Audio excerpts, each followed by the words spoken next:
উপস্থিত আছোঁ মঙলদৈ একেবাৰে নিকটৱৰ্তী জলজলি গৰিয়াপাৰা গাঁৱৰ দীপ্তি চহৰীয়াৰ বাসগৃহত। আৰু এই দীপ্তি চহৰীয়া এগৰাকী দৰঙৰ সৰবৰাহী মহিলা হোৱাৰ উপৰি এগৰাকী উদ্যোগী কৃষিৰ লগত জড়িত মহিলা।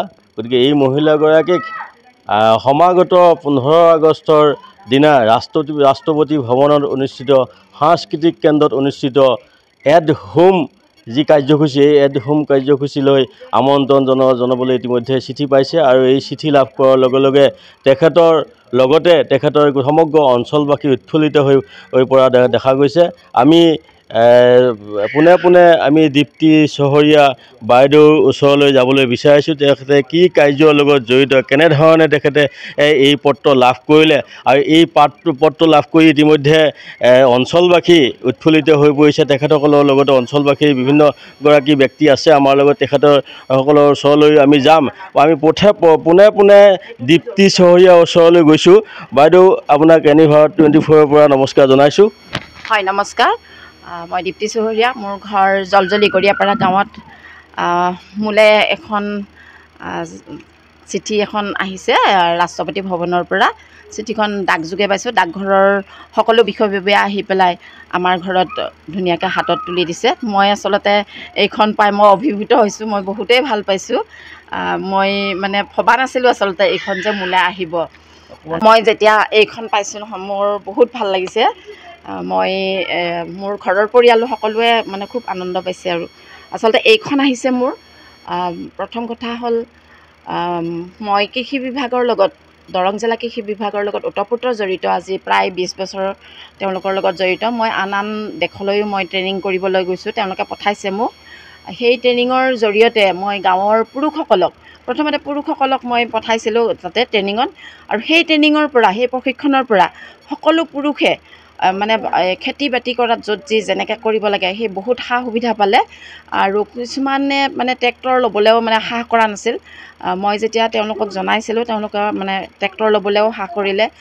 আৰু তাৰপিছত যিবিলাক মানে খেতিয়কে সদায় কৈছিল যে মেচিন এটা লাগে, পোক পৰুৱা মাৰাৰ বাবে মেচিন এটা লাগে, তেতিয়া কৈছিল যে মেচিন আনিবলৈ বহুত একো অসুবিধা নালাগে, আপোনালোকৰ আধাৰ কাৰ্ডখন লৈ যাব, ফটো লৈ গ'লে আপোনালোকে কৃষি বিভাগৰ পৰা এটাকৈ মেচিন পাব। তেনেকৈ সকলো পুৰুষেই তাৰমানে সকলো কৃষকেই মানে এই সুবিধাটো পোৱাৰ বাবে মই বহুত উপকৃত হৈছোঁ। ময়ো হৈছোঁ, তেওঁলোকো উপকৃত হৈছে। বহুতেই ভাল লাগিছে। আৰু মই আচলতে খেতিয়কৰ ছোৱালী হয়। মোৰ দেউতা খেতিয়ক আছিল। সেইকাৰণে মই খেতিৰ কামত মই খুব ভাল পাওঁ। মই বোকা মাটিৰ লগত সদায় জড়িত। আজিও আমাৰ পথাৰত কাম হৈ আছে। সেইকাৰণে আপোনালোকে পথাৰত ঘৰত মানুহ পোৱা নাই, আমি বোকা মাটিৰ লগতে থাকোঁ। ইয়াৰ লগতে আজি 2 বছৰ আগতে আমাক এটা ফাৰ্মাৰ প্ৰডিউচাৰ কোম্পানী খুলি দিছিল আমাক। সেইটোতো মই জড়িত আছোঁ। সেইটো আমাৰ মঙলদৈতে আছে। এই কোম্পানীটো আমি গোটেই পিছ পৰি থকা নাই, অকণমান আগবাঢ়ি গৈছোঁ। এইটোৰ লগতো মই জড়িত আছোঁ। এইটোৰ কাৰণে হয়তো মোক এইখন পত্ৰ দিলে মই নথৈ আনন্দিত। ৰাষ্ট্ৰপতি ভৱনৰ পৰা আপোনাক কেনেধৰণে যোগাযোগ কৰিছিলে এই পত্ৰখনৰ কাৰণে? এই পত্ৰখনৰ কাৰণে আচলতে মোক যোগাযোগ মানে আজি এমাহ আগতে মোক সুধিছিল যে বাইদেউ আপোনাৰ বায়'ডাটাটো লাগে আমাক। কিয় লাগে মই সুধিছিলোঁ। আমি কিবা এটা তেনেকৈ পঠিয়াম, হ'বও পাৰে নহ'বও পাৰে, ইমান কনফাৰ্ম নহয়, তথাপি আমি পঠিয়াই দিম, সেনেকৈ কৈছিল। মই আচলতে ভবা নাছিলোঁ মোৰেই যে হ'ব। তাৰপিছত ষ্টেট অফিচৰ পৰা মানে কাহিলীপাৰাৰ পৰা মোক ফোন কৰিছে। কাহিলীপাৰা নহয়, খানাপাৰাৰ পৰা মোক ফোন কৰিছে যে দীপ্তি চহৰীয়া হয়নে? হয়, আপোনাৰ নামটো ভাৰত মানে চেণ্ট্ৰেল কমিটিলৈ গৈছে, চিলেক্ট হৈ যাবও পাৰে নহ'বও পাৰে। বাইদেউ হ'ব দিয়ক, মই হ'লে বাৰু ভালেই পাম, এনেকৈ কৈছোঁ। তাৰপিছত আজি 31 তাৰিখে মোলৈ যিটো টোপোলা ৰাষ্ট্ৰপতি ভৱনৰ পৰা আহিল, ডাক বিভাগত আহিছে, ডাক বিভাগৰ তেজপুৰৰ পৰা আহি মঙলদৈ ডাক বিভাগৰ সকলো বিষয়ববীয়া আহি আমাৰ চোতালত যেতিয়া মোক অৰ্পণ কৰিছে, তেতিয়া মই খুবেই ভাল পাইছোঁ। ৰাষ্ট্ৰপতি ভৱনৰ পৰা আমন্ত্ৰিত অসমৰ আৰু কোনোবা মহিলা আছে নেকি, নে আপুনি একমাত্ৰ মহিলা? একমাত্ৰ বুলি জানিছোঁ। অসমৰ পৰা এগৰাকীয়ে মানে চিলেক্ট হোৱা, বাছনি হোৱা বুলি জানিছোঁ। আৰু ভাৰতৰ ভিতৰত মানে 8গৰাকী হৈছে, মোৰ সতে 8গৰাকী। এগৰাকী অসমৰ, আৰু বাকী কেইখন ষ্টেট মই গম পোৱা নাই কোন ষ্টেট। কেনেকুৱা আপোনাৰ অনুভৱ? কেনেকুৱা মই আচলতে অসমবাসীক বহুত বহুত ধন্যবাদ জনাইছোঁ, কৃতজ্ঞতা স্বীকাৰ কৰিম। অসমবাসীৰ কাৰণে মই সুনাম অৰ্জন কৰিব পাৰিম বুলি ভাবিছোঁ। মই যাবলৈ সাজু। টিকেট এতিয়ালৈ হোৱা নাই, সাজু হৈ আছোঁ মই যাবলৈ। মই খুবেই মানে উৎফুল্লিত হৈ আছোঁ আৰু তাতে গৈ আহি মই অসমবাসীক কিবা এটা দিব পাৰিম বুলি ভাবিছোঁ। আমাৰ মাজত আছে তেখেতৰ দীপ্তি চহৰীয়া জ্যেষ্ঠ ভাতৃ উদয় ভাস্কৰ চহৰীয়া আছে। আপোনালোকে জানে এসময়ৰ অসম আন্দোলনৰ হয়তো এগৰাকী অক্লান্ত কৰ্মী, সদৌ অসম ছাত্ৰ সন্থাৰ এটা সময়ৰ অক্লান্ত কৰ্মী। তেখেতক আমি তেখেতৰ মনৰ কথা জানিব বিচাৰিম। কথাটো জানি মই খুব আনন্দিত হৈছোঁ। আনন্দিত এই কাৰণতে যে ভাৰতৰ প্ৰথমগৰাকী ভোটাৰ, যিজন আমি ৰাষ্ট্ৰপতি বুলি কওঁ, সেই ৰাষ্ট্ৰপতিৰ ভৱনলৈ বিশেষভাৱে আমন্ত্ৰণ জনাইছে। এই আমন্ত্ৰণ জনোৱা পত্ৰখন পঢ়ি চাই বহুত আনন্দিত হৈছোঁ। আমাৰ পৰিয়ালৰ লগতে গোটেই অঞ্চল, গোটেই গৰিয়াপাৰা গাঁৱৰ, আমাৰ গাঁওখনৰ নাম গৰিয়াপাৰা, এই গৰিয়াপাৰা গাঁওখনৰ মানুহখিনি গোটেইখিনিয়ে আহি আনন্দিত হৈছে। গতিকে মই জলজলি শব্দটো এই কাৰণতে মানে ক'ব লাগে, আমি কেৰেষ্টেল গাঁও গৰিয়াপাৰাৰ কাৰণত গৰিয়াপাৰা বুলি কৈ আছোঁ। গতিকে এনে আমাৰ গাঁওখনৰ নাম হ'ল জলজলি গৰিয়াপাৰা।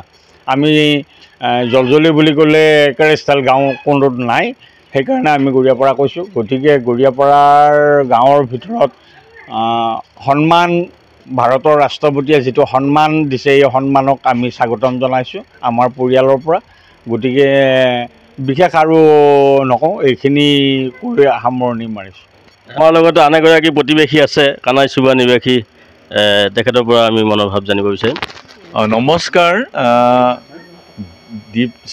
কুমাৰী দীপ্তি চহৰীয়া আমাৰ ভগ্নী হয়, আৰু আমি একেই অঞ্চলৰ মাজত নোৱা নদীৰ সিপাৰে আমাৰ গাঁও কানাইচুবা, নোৱা নদীৰ ইপাৰে আলাকজাৰী, গৰিয়াপাৰা।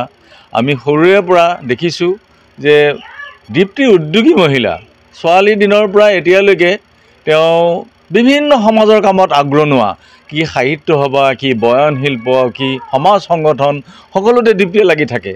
আৰু তেওঁ এই উদ্যোগটো দেখি আমাৰ সকলো মানুহে তেওঁক ভাল পাইছে, আৰু কৃষি বিভাগৰ লগত তেওঁ জড়িত হৈ পৰিল। ইমান দিনে এটা বদ্ধমূল ধাৰণা আছিলে যে মহিলাসকল কৃষক হ'ব নোৱাৰে, মহিলাসকলে এইবিলাক কৃষিৰ সুবিধা এটা পাব নোৱাৰে। কিন্তু এই ধাৰণা দীপ্তি চহৰীয়াই ওলোটাই দিলে। তেওঁ আগবাঢ়ি গ'ল, যে আমি আগবাঢ়ি গ'লে আমিও পাব পাৰোঁ। তেওঁ কৃষি বিভাগৰ লগত যোগাযোগ কৰি অকল নিজে নহয়, তেওঁ চিৰসেউজী মহিলা কৃষি উৎপাদন কোম্পানী এটাৰ তেওঁ সঞ্চালিকা হিচাপে তেওঁ নিয়োজিত হ'ল। তেওঁ বিভাগৰ পৰা কেনেকৈ কৃষি সঁজুলি, কীটনাশক সামগ্ৰী, সাৰ বা অন্যান্য সা সঁজুলি, ট্ৰেক্টৰে হওক বা অন্যান্য যিবিলাক কৃষিৰ লগত জড়িত সঁজুলি নিজে কেনেকৈ আনিব লাগে, গাঁৱৰ পুৰুষ মহিলা সকলোকে তেওঁ উদগনি যোগাইছে, এটা আন্দোলন গঢ়ি তুলিলে। আৰু ইয়াৰ অঞ্চলৰ ৰাইজবিলাকে ইমান দিনে ভাবি আছিল যে আমি এইবিলাক ক'ত পাম।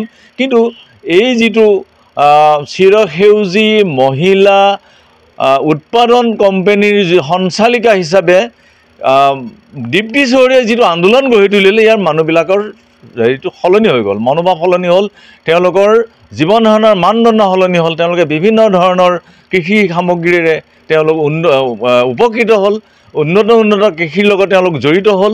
আৰু এনেকুৱা ধৰণৰ তেওঁ যেতিয়া সফল হৈ উঠিলে, তেতিয়া বিভাগৰ চকু পৰিল। বিভাগে তেওঁৰ বায়'ডাটা সংগ্ৰহ কৰি দিল্লী কেন্দ্ৰীয় চৰকাৰলৈ পঠিয়ালে। অৱশেষত ৰাষ্ট্ৰপতি ভৱনৰ পৰা তেওঁলৈ পত্ৰ আহিল, আমাৰ গৌৰৱোজ্জ্বল যিটো স্বাধীনতা দিৱসৰ 15 আগষ্টৰ দিনা তেওঁ তাত উপস্থিত থাকিব। এট হোম নামৰ শীৰ্ষক যিটো অনুষ্ঠান হ'ব ৰাষ্ট্ৰপতি ভৱনত, সাংস্কৃতিক কেন্দ্ৰত, গতিকে তাত তেওঁ উপস্থিত থাকিব। মহামান্য ৰাষ্ট্ৰপতি দ্ৰৌপদী মুৰ্মুৰ পত্ৰ পাইছে, আৰু অতি আটক ধুনীয়া এখন পত্ৰ।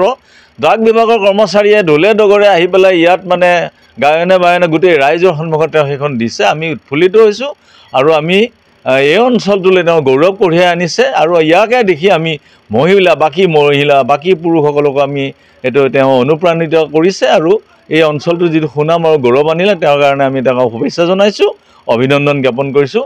আৰু আগলৈ তেওঁ আৰু আগবাঢ়ি যাওক আৰু সমাজখনক নেতৃত্ব দিয়ক। ধন্যবাদ।